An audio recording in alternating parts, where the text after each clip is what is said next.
Hello and welcome back. I hope you guys are enjoying our series, and if you have been watching the segments on composition techniques, I hope that your photography is improving and we're ready to take it to the next level.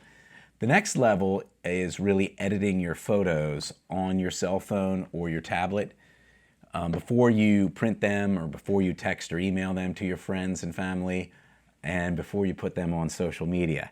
Now, the good news is that if you're using the composition techniques, you're enhancing your photos, and we're about to edit them and take them to the next level. The bad news is that once you start doing this, you will probably never, ever text or email a photo or put a photo on social media without editing it first. As a professional photographer, no photograph ever is released without being edited first. It's almost like completing the process. When you wash your clothing in the washer, you don't put your clothing on until you put it in the dryer and dry it. You complete the process. And in photography, the process doesn't end when you take the photo using the amazing composition techniques. There's another step to the process, and that is editing the photos. We're going to break this down into two different episodes or segments. The first segment, which is right here, we're going to talk a little bit about some applications and some file formats that you can use to edit your photos.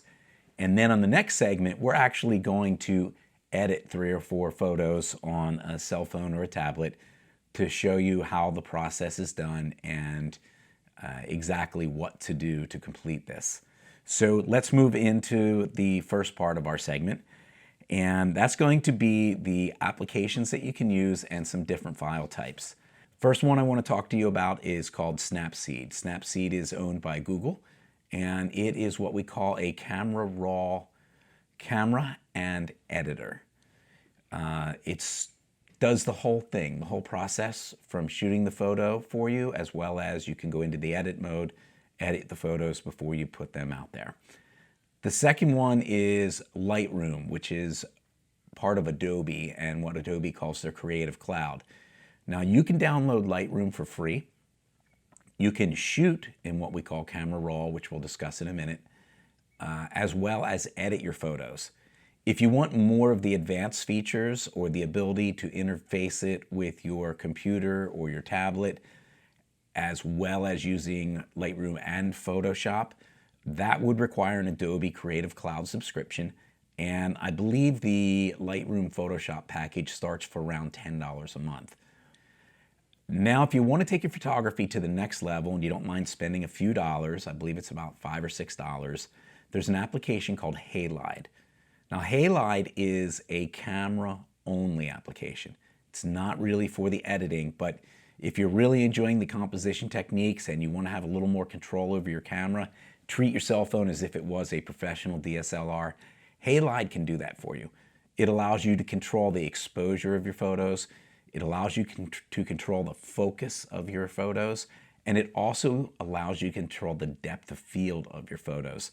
So it's a very, very intricate controlling app that you can actually turn your cell phone into a professional camera. Next, let's move into file types, and just so you have a quick understanding, we're only going to talk about 2 today.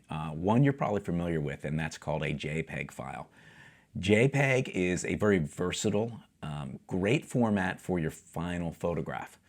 But if you want to edit your photos and you really want to create high quality photographs, you don't want to shoot and edit in the JPEG format. The reason is JPEG is what's called a compressed, or the word we use is lossy format. Basically what it means is that every time you open and save a JPEG file, it will compress it more and more. If we were to take a photograph, which is made up of picture elements, or what we call pixels, and these tiny little pixels, if we had a photograph that was 3,000 pixels by 2,000 pixels, that would be 6 million pixels, or what we would call a 6 megapixel photo. And if the top row of 3,000 pixels, let's pretend 2,500 of them were black and the other 500 were different colors in our photograph. And we're just talking about the top row of 2,000 rows there.